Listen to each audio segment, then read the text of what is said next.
क्या आप चाहते हैं कि लोग आपको तुरंत पसंद करें, याद रखें और आपके साथ सहज महसूस करें?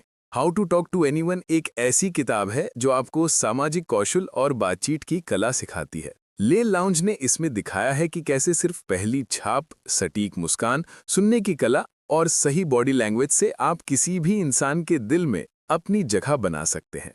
ये किताब सिर्फ दोस्त बनाने या स्मॉल टॉक की तकनीक नहीं सिखाती, ये आपको बनाती है एक प्रभावशाली और यादगार कम्युनिकेटर। चाहे आप नए लोगों से मिल रहे हों, पेशेवर नेटवर्किंग कर रहे हों या अपने रिश्तों को गहरा करना चाहते हों, ये किताब हर सोशल सिचुएशन में आपको कॉन्फिडेंट और कैरिज्मेटिक बनाती है। अगर आप चाहते हैं कि लोग आपकी बातों को याद रखें और आप हर बातचीत में प्रभाव डालें, तो ये किताब आपके लिए है। Chapter 1, first impressions that work. पहला इंप्रेशन बातचीत शुरू होने से पहले ही जीत। एक इंसान का पहला प्रभाव कितनी गहरी छाप छोड़ता है। ले लाउंज बताती हैं कि हम किसी से मिलने के पहले 5 से 10 सेकंड के अंदर ही उनके बारे में राय बना लेते हैं, चाहे उन्होंने कुछ बोला हो या नहीं। इसलिए शुरुआत में आपका शरीर, आपकी मुस्कान, आपकी चाल और आपकी ऊर्जा ही आपका इंट्रो बन जाती है। इस अध्याय का पहला बड़ा सिद्धांत है फ्लडिंग स्माइल। ये कोई तेज, नकली या जल्दबाजी वाली मुस्कान नहीं है। फ्लडिंग स्माइल एक धीमी, गर्मजोशी भरी मुस्कान है जो धीरे धीरे आपके चेहरे पर फैलती है, मानो आप सामने वाले से सच में मिलने के लिए खुश हैं। ये मुस्कान सामने वाले को सिक्योर और वेलकम महसूस कराती है। दूसरा महत्वपूर्ण तत्व है बॉडी लैंग्वेज। आपका पोस्चर खुला और रिलैक्स्ड होना चाहिए। कंधे हल्के खुले, ठुड्डी थोड़ी ऊपर और गर्दन सीधी रहे। इससे आप आत्मविश्वासी और अप्रोचेबल दिखाई देते हैं। नर्वस मूवमेंट्स जैसे पैर हिलाना, हाथ मसलना, लगातार इधर उधर देखना पहले ही कुछ सेकंड्स में आपकी छवि कमजोर कर देते हैं। इसके बाद आता है स्टिकी आइज टेक्निक। ये टेक्निक कहती है कि सामने वाले से आई कांटेक्ट को 1 सेकंड ज्यादा पकड़े रखें। ये ना तो अजीब लगेगा और ना ही डरावना, बल्कि सामने वाला ये महसूस करेगा कि वो आपके लिए इम्पोर्टेंट है। आंखों में देखकर बात करना आत्मविश्वास और ईमानदारी दोनों का संकेत होता है। अध्याय ये भी बताता है कि आपकी एंट्री कैसी होनी चाहिए। कोई जगह या समूह में धीरे और नियंत्रित तरीके से प्रवेश करें। जल्दबाजी, हड़बड़ाहट या एक्स्ट्रा एक्साइटमेंट आपको इनएक्सपीरियंस दिखाती है। शांत, स्टेडी और ग्रेसफुल एंट्री एक पावरफुल नॉन वर्बल मैसेज भेजती है कि आप अपने माहौल को नियंत्रित कर सकते हैं। इस अध्याय का एक मुख्य संदेश ये भी है कि आपकी ऊर्जा बोलने से पहले ही सामने वाले तक पहुंच जाती है। अगर आपका चेहरा तनाव से भरा है, तो सामने वाला सबकॉन्शियसली उसी वाइब को पकड़ लेगा। लेकिन अगर आप रिलैक्स्ड, वार्म और कॉन्फिडेंट दिखते हैं, तो सामने वाला खुद ब खुद आपके प्रति सकारात्मक हो जाता है। अंत में लेखक समझाती हैं कि अच्छी फर्स्ट इंप्रेशन सिर्फ सुंदर दिखने से नहीं आती, वो आती है एटीट्यूड, प्रेजेंस और बॉडी लैंग्वेज से। आपकी मुस्कान, आपका आई कांटेक्ट और आपकी शांत एनर्जी ही आपके सोशल सक्सेस की नींव रखते हैं। Chapter 2, making people instantly like you. लोगों को तुरंत अपना बनाने की कला। किसी भी व्यक्ति को कुछ ही मिनटों में अपना कैसे बनाया जाए, ये अध्याय इंसानी मनोविज्ञान पर आधारित है और समझाता है कि लोग आपको तभी पसंद करते हैं जब उन्हें आपके साथ आराम, सम्मान और अपनापन महसूस होता है। सबसे पहली तकनीक है मिररिंग, यानी प्रतिबिंब तकनीक। जब आप सामने वाले की बॉडी लैंग्वेज, बैठने का तरीका, बोलने की गति या छोटे-छोटे जेस्चर्स को हल्के से कॉपी करते हैं, तो उनके मन में एक अवचेतन संदेश जाता है कि ये इंसान मेरे जैसा है। ये समानता तुरंत कनेक्शन बनाती है। ध्यान रहे, ये कॉपी करना बहुत सटल होना चाहिए, वरना ये नकली लगेगा। दूसरी तकनीक है हैंसेल एंड ग्रेटल ब्रेड क्रम्स। इसका मतलब है कि बातचीत के दौरान अपने बारे में छोटी, दिलचस्प और हल्की सी जानकारी देना, जिससे सामने वाला आपके बारे में और जानने में रुचि ले। जैसे आपका कोई छोटा शौक, कोई फनी घटना या कोई दिलचस्प अनुभव। ये ब्रेड क्रम्स बातचीत को गहरा बनाते हैं और सामने वाले को आपको जानने की इच्छा बढ़ाते हैं। तीसरी महत्वपूर्ण तकनीक है सच्ची रुचि दिखाना। ले लॉन्ड्स बताती हैं कि दुनिया में हर इंसान अपने बारे में बात करना पसंद करता है। जब आप जेन्युइनली उनकी बातों में दिलचस्पी दिखाते हैं, फॉलो अप क्वेश्चंस पूछते हैं और सिर हिलाकर उनकी बातें इनकरेज करते हैं, तो उन्हें महसूस होता है कि आप उनके लिए इम्पॉर्टेंट है। इससे ट्रस्ट बनता है और वे आपकी ओर खींचते हैं। चौथी तकनीक, स्माइल विद आइज, यानी सिर्फ होठों से नहीं बल्कि आंखों से मुस्कुराना। आई स्माइल सामने वाले को वार्मथ और सेफ्टी महसूस कराता है। ऐसी मुस्कान से लोग तुरंत आपके प्रति सकारात्मक हो जाते हैं। पांचवी तकनीक, पॉजिटिव रीइंफोर्समेंट। जब सामने वाला कोई बात शेयर करे तो उसे वैलिडेट करें। अच्छा लगा सुनकर, वाह ये तो इंटरेस्टिंग है, आपने बहुत अच्छा किया। इस तरह के वाक्य सामने वाले को अप्रिशिएटेड महसूस कराते हैं और इंस्टेंट बॉन्डिंग होती है। अध्याय ये भी बताता है कि बातचीत में शुरू में ही कोई भी विवादित या नकारात्मक विषय न छेड़ें। नेगेटिव पॉइंट्स बातचीत की हवा निकाल देते हैं। इसके बजाय पॉजिटिव और हल्के टॉपिक्स रखें जिससे माहौल आसान रहे। अंत में लेखिका समझाती हैं कि लोगों को इंस्टेंट पसंद आने का राज ये नहीं है कि आप कितना बोलते हैं, बल्कि ये है कि आप सामने वाले को कितना महत्वपूर्ण महसूस करवाते हैं। Respect plus attention plus warmth equals to instant likeability. Chapter 3, mastering small talk. Small talk को आसान कैसे बनाएं? स्मॉल टॉक एक कला है और यही कला आपको अजनबियों को दोस्त और बातचीत को कनेक्शन में बदलने में मदद करती है। अक्सर लोग स्मॉल टॉक को बेकार समझते हैं, लेकिन लेखिका समझाती हैं कि यही हल्की फुल्की बातचीत आगे जाकर गहरे रिश्तों की नींव बनती है। इस अध्याय की पहली महत्वपूर्ण तकनीक है बिग बेबी पिवट। इसका मतलब है कि जब कोई आपके सामने आए या बात शुरू करे तो आपका पूरा ध्यान उस पर हो। जैसे एक बच्चा किसी महत्वपूर्ण आवाज पर तुरंत घूमकर देखता है, वैसे ही आप सामने वाले की ओर अपना पूरा शरीर और ध्यान मोड़ें। इससे सामने वाले को महसूस होता है कि वो आपकी प्राथमिकता है। दूसरी तकनीक है अवॉइड बोरिंग क्वेश्चंस। लोग अक्सर शुरुआत में पूछते हैं, क्या करते हो या कहाँ रहते हो। ये सवाल बातचीत को दिलचस्प नहीं बनाते। इसके बजाय ओपन एंडेड सवाल पूछें, जैसे आपको किस चीज में सबसे ज्यादा मजा आता है या हाल ही में कुछ नया ट्राई किया। ये सवाल बातचीत को डीप और फन बनाते हैं। थर्ड टेक्निक है सर्च फॉर हुक्स। सामने वाला जब कुछ कहे तो उसमें से कोई दिलचस्प पॉइंट पकड़कर आगे बात बढ़ाएं। जैसे उसने कहा, मैं वीकेंड में ट्रैवल करता हूं, तो आप पूछ सकते हैं, सबसे अच्छा ट्रैवल एक्सपीरियंस कौन सा था। यह बातचीत को स्वाभाविक रूप से आगे ले जाता है। फोर्थ टेक्निक है द स्विवलिंग स्पॉटलाइट। स्मॉल टॉक में स्पॉटलाइट खुद पर रखने से बचें। सामने वाले को बोलने दें, उसे शाइन करने दें। बीच बीच में हल्के शब्दों में एनकरेज करें, जैसे सच में, वाह, फिर क्या हुआ। यह सामने वाले को ओपन होने में मदद करते हैं। फिफ्थ टेक्निक है यूज कॉम्प्लीमेंट्स स्मार्टली। हल्की, साफ और जेन्युइन तारीफ स्मॉल टॉक को वार्मर बनाती है। जैसे आपकी बात करने का तरीका बहुत अच्छा है या आपकी सोच काफी इंटरेस्टिंग है। ऐसी छोटी तारीफें कनेक्शन तेजी से बनाती हैं। सिक्स्थ टेक्निक है मैच देयर एनर्जी। अगर सामने वाला शांत है तो आप भी थोड़ा काम रहें। अगर वो उत्साहित है तो आप भी थोड़े एनर्जेटिक बने। यह एनर्जी मैचिंग बातचीत को नेचुरल और कंफर्टेबल बनाती है। अंत में लेखिका कहती हैं कि स्मॉल टॉक का मकसद ये नहीं है कि आप कुछ बड़ा कहें, बल्कि यह है कि आप सामने वाले को कंफर्टेबल महसूस कराएं।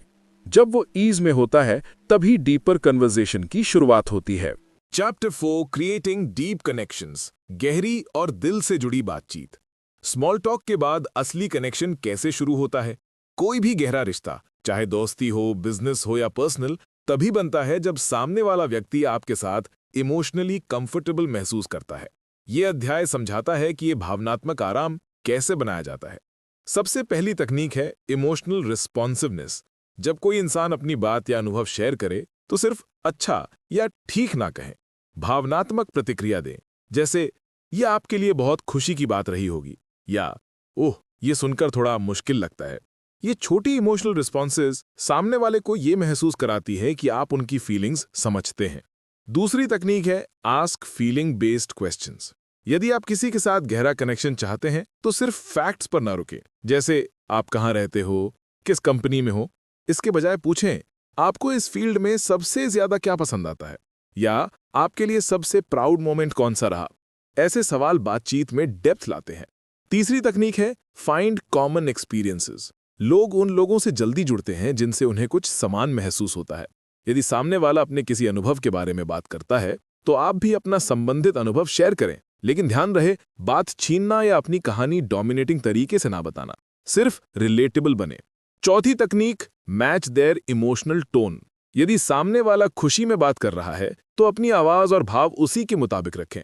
अगर वो गंभीर विषय पर बात कर रहा है तो आपकी एनर्जी भी शांत और सपोर्टिव होनी चाहिए। ये इमोशनल सिंक्रोनाइजेशन गहरे कनेक्शन की कुंजी है। पांचवी तकनीक, जेन्युइन क्यूरियोसिटी। गहरी बातचीत तभी होती है जब आप सच में सामने वाले के जीवन और अनुभवों के प्रति उत्सुक हो। उनकी बातों में इंटरप्शन ना करें, मोबाइल ना देखें और बीच बीच में छोटे जेस्चर्स से दिखाएं कि आप ध्यान से सुन रहे हैं, जैसे सिर हिलाना, हल्की मुस्कान, हाँ समझ रहा हूं। छठी तकनीक, अलाउ साइलेंस। गहरे कनेक्शन में छोटी छोटी चुप्पियां नेचुरल होती हैं। इस साइलेंस को ऑकवर्ड ना समझे, ये सामने वाले को सोचने और खुलने का समय देती है। अंत में लेखिका बताती हैं कि डीप कनेक्शन बनाने का असली राज है रिस्पेक्ट, एम्पैथी और अटेंशन। जब आप किसी को ये महसूस कराते हैं कि वो आपके लिए जेन्युइनली इंपॉर्टेंट है, तो वे आपके साथ दिल से जुड़ जाते हैं। Chapter 5, how to be a respected conversationalist, यानी इज्जत और सम्मान कैसे कमाएं। बातचीत में सिर्फ पसंद किया जाना ही काफी नहीं है, सम्मान यानी रिस्पेक्ट कमाना भी उतना ही जरूरी है। यह अध्याय समझाता है कि कैसे आपकी बातों, आपके टोन और आपके व्यवहार से लोग आपको एक मैच्योर, इंटेलिजेंट और भरोसेमंद व्यक्ति के रूप में देखते हैं। इस अध्याय की पहली महत्वपूर्ण तकनीक है टॉक लेस, लिसन मोर। लेल लॉन्डेस कहती हैं कि लोग सबसे ज्यादा सम्मान उन लोगों को देते हैं जो कम बोलते हैं लेकिन सही और महत्वपूर्ण समय पर बोलते हैं। ज्यादा बोलना कई बार आपकी वैल्यू कम कर देता है, लेकिन जब आप ध्यान से सुनते हैं तो सामने वाले को महत्व महसूस होता है और वो आपकी राय की कद्र करता है।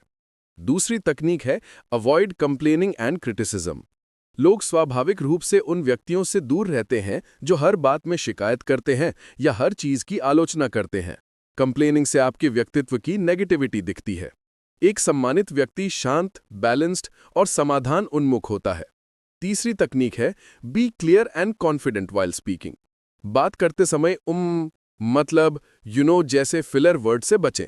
फिलर वर्ड से आप अनिश्चित या नर्वस लगते हैं, वहीं साफ तरीके से, उचित गति और सही टोन में बोलना आपके कॉन्फिडेंस को दर्शाता है। चौथी तकनीक है डोंट करेक्ट पीपल अननेसेसरीली। अगर सामने वाला कोई छोटी गलती कर दे, नाम, तारीख, शब्द या किसी तथ्य में, तो तुरंत टोकने से बचें। लोग गलतियों से ज्यादा करेक्शन को याद रखते हैं। रिस्पेक्टेबल कॉन्वर्सेशनलिस्ट्स वहीं सुधार करते हैं जहां जरूरी हो, अन्यथा वो बातचीत को स्मूथ रखते हैं। पांचवी तकनीक है show maturity through your reactions. कभी कभी बातचीत के दौरान कोई असहमति या संवेदनशील विषय आ सकता है। सम्मानित व्यक्ति गुस्से, उत्तेजना या डिफेंसिव टोन में प्रतिक्रिया नहीं देता। वो शांत, सोच समझकर और सम्मानपूर्वक अपनी बात रखता है। आपका रिएक्शन आपकी मैच्योरिटी का सबसे बड़ा संकेत होता है। अंत में लेखक समझाती हैं कि लोगों का सम्मान जीतने के लिए आपको परफेक्ट बनने की जरूरत नहीं, बस ऐसा व्यक्ति बनना है जिसके व्यवहार से मैच्योरिटी, पेशेंस और बैलेंस झलकता हो। Respect comes not from speaking loudly but from speaking wisely. Chapter 6, becoming a great conversationalist. एक शानदार बातचीत करने वाले बने। छठी चैप्टर हमें सिखाती है कि किसी भी बातचीत को रोचक, गहरी और यादगार कैसे बनाया जाए। एक महान बातचीत करने वाला वही होता है जो सिर्फ बोलता नहीं, बल्कि सामने वाले को महसूस करवाता है कि वो सुना और समझा जा रहा है।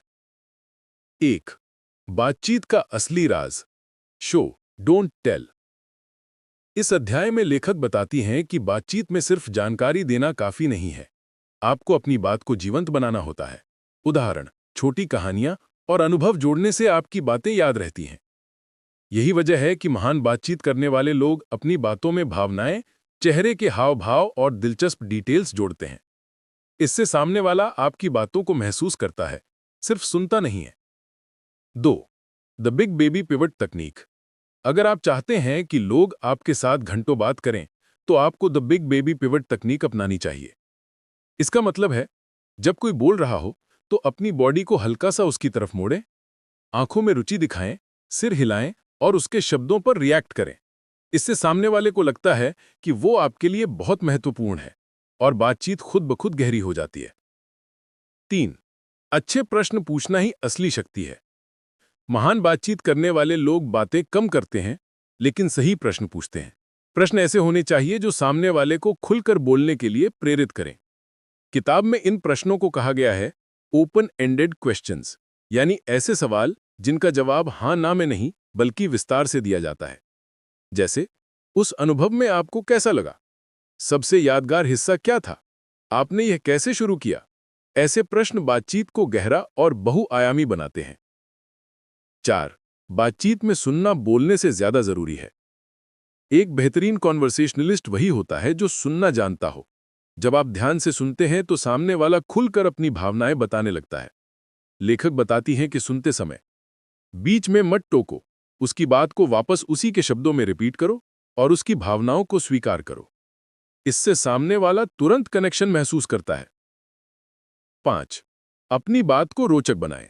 अगर आपकी बातें सपाट होंगी तो लोग बोर हो जाएंगे। इसलिए बोलते समय आवाज में उतार चढ़ाव रखें, हाथ के इशारे का उपयोग करें, अपने अनुभवों को कहानी की तरह पेश करें।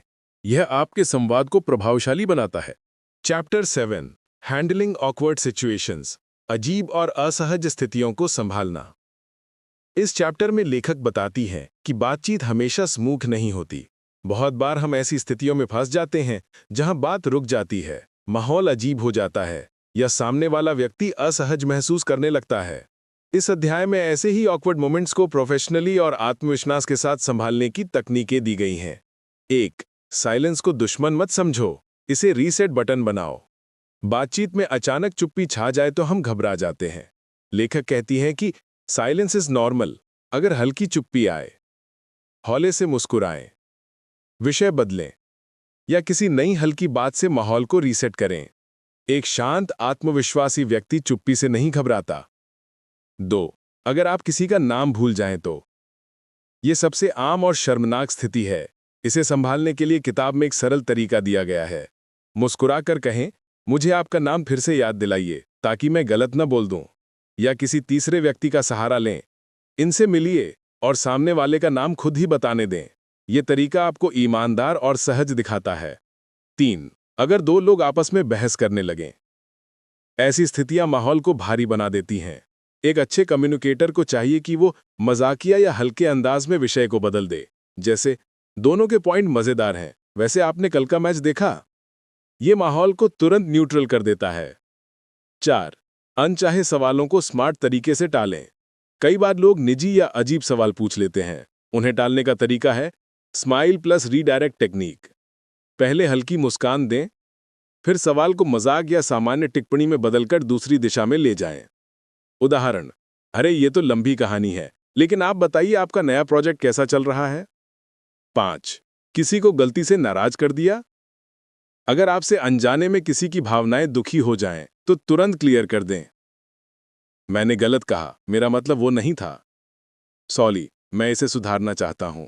ये आपकी ईमानदारी और परिपक्वता दिखाता है। 6. बातचीत टूट जाए तो उसे दोबारा जोड़ें। अगर बात कहीं अटक जाए तो रेस्क्यू टॉपिक्स का इस्तेमाल करें। मौसम, फिल्में, यात्रा, काम या रोजमर्रा की मजेदार बातें।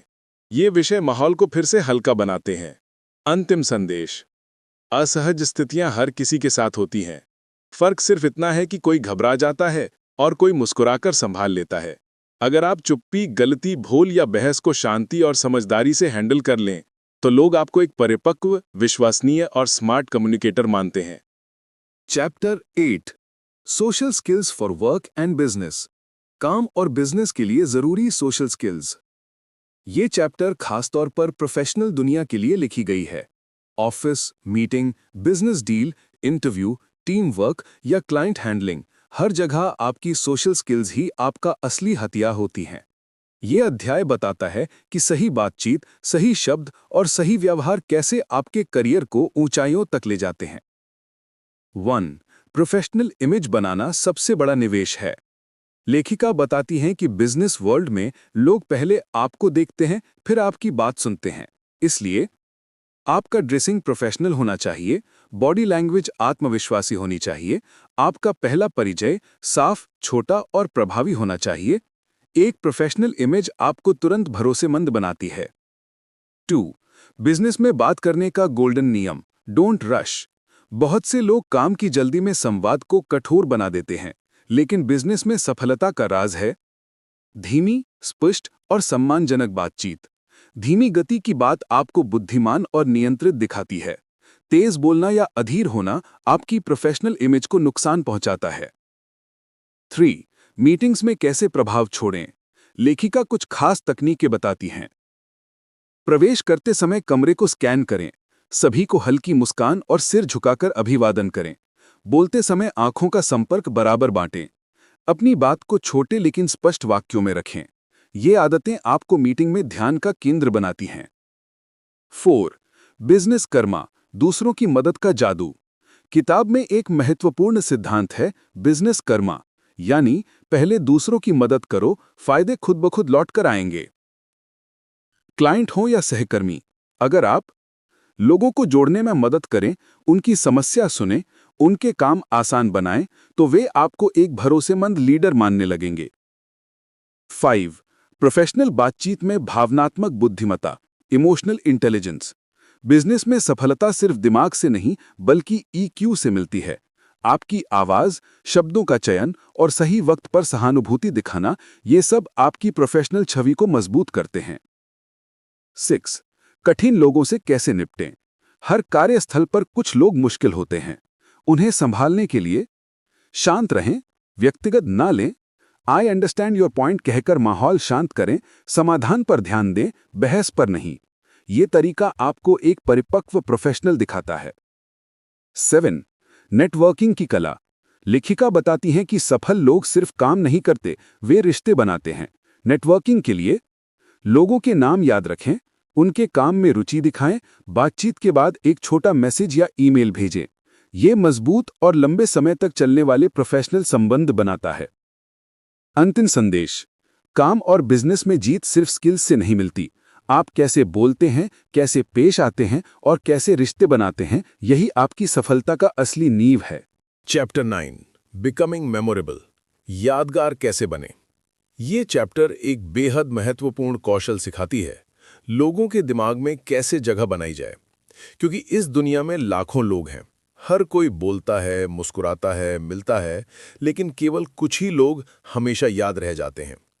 लेखक बताती हैं कि यादगार बनने के लिए आपको भीड़ से अलग दिखने की नहीं, बल्कि भीड़ से बेहतर दिखने की जरूरत है, और ये सही शब्दों, सही व्यवहार और सही प्रभाव से संभव होता है। 1. स्टिकी इंप्रेशंस, आपकी पहली छाप चिपकनी चाहिए। यादगार बनने की पहली शर्त है कि आपकी पहली छाप ही मजबूत हो। इसके लिए किताब 3 बड़े पॉइंट बताती है।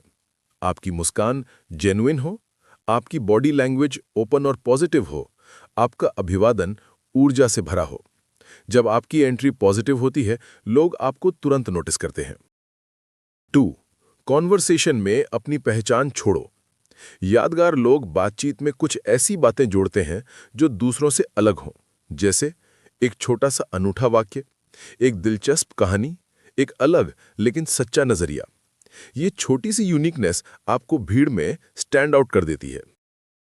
3. Remember and repeat technique. अगर आप किसी का नाम 2-3 बार बातचीत में दोहराते हैं, तो सामने वाले को लगता है कि आप उसे महत्व देते हैं। और सबसे मजेदार बात, लोग उस इंसान को ज्यादा याद रखते हैं जो उन्हें याद रखता है। जिसे आप याद रखें, वो आपको भी याद रखने लगता है। 4. हर मिलने वाले के साथ छोटा सा इमोशनल मोमेंट बनाएं।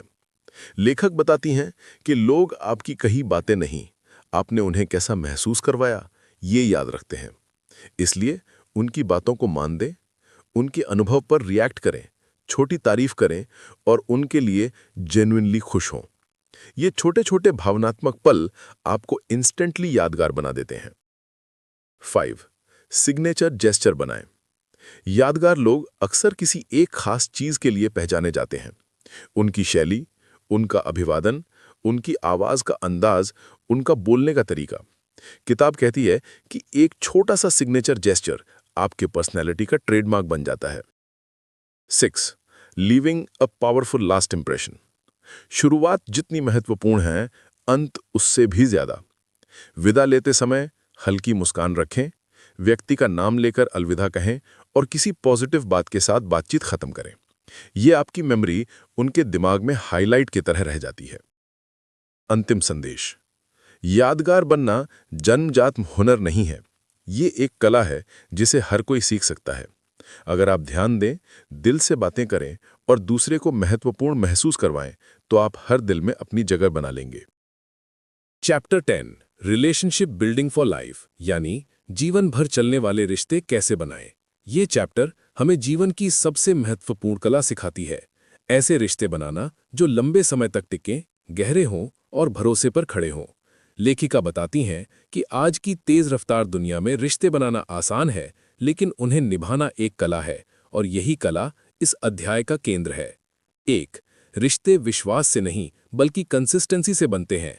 लेखिका कहती हैं कि लोग उस इंसान पर भरोसा करते हैं जो लगातार एक जैसा व्यवहार करता है, यानी कभी बहुत प्यार, कभी बहुत दूरी नहीं, कभी बहुत बात, कभी अचानक गायब नहीं। कंसिस्टेंसी आपकी रिलायबिलिटी को बढ़ाती है और सामने वाला सुरक्षित महसूस करता है। 2. इन्वेस्ट बिफोर यू नीड, जरूरत से पहले निवेश करें। सच्चे रिश्ते फायदे पर नहीं बल्कि पहले से बनाए गए भरोसे पर चलते हैं। इसलिए जब किसी को आपकी जरूरत ना भी हो, तब भी उसकी चिंता करें, छोटे छोटे जेस्चर्स दें, मदद करें, भले ही बदले में कुछ ना मिले।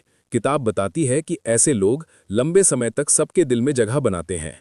3. फॉलोअप करना ही असली राज है। पहली मुलाकात सिर्फ शुरुआत होती है, अच्छे रिश्ते फॉलोअप से बनते हैं। एक छोटा मैसेज, एक धन्यवाद, एक छोटी सी अपडेट, या बस कैसे हो, ये छोटे जेस्चर्स रिश्तों को जिंदा रखते हैं। 4. लोगों की खुशियां और दुख दोनों में साथ रहें। लेखिका कहती हैं कि लोग आपको तब याद रखते हैं जब आप उनकी सफलता में खुश हों और उनके दुख में साथ खड़े हों। सिर्फ कितना अच्छा किया ही नहीं, बल्कि मैं तुम्हारे साथ हूं कहना रिश्तों को गहरा बनाता है। 5. ईमानदार बने लेकिन नरमी के साथ। रिश्तों में ऑनेस्टी जरूरी है, लेकिन रॉ ऑनेस्टी नहीं बल्कि संवेदनशील ऑनेस्टी, मतलब सच कहें लेकिन सामने वाले की भावनाओं का सम्मान रखते हुए। ऐसा सच विश्वास पैदा करता है, दूरी नहीं। 6. बाउंड्रीज का सम्मान करें। अच्छे रिश्ते तभी टिकते हैं जब आप सामने वाले की प्राइवेसी का सम्मान करें, उनके समय, स्पेस और भावनाओं की कद्र करें। बाउंड्रीज रिश्तों को मर्यादा देती हैं और उन्हें स्वस्थ बनाती हैं। 7. लॉन्ग टर्म माइंडसेट अपनाएं। रिश्ते तुरंत नहीं बनते, उन्हें समय, ध्यान और जेन्युइन केयर चाहिए। अगर आप लोगों को सच में समझने, सुनने और साथ देने के लिए समय देते हैं, तो ये रिश्ते जीवन भर आपका साथ देते हैं।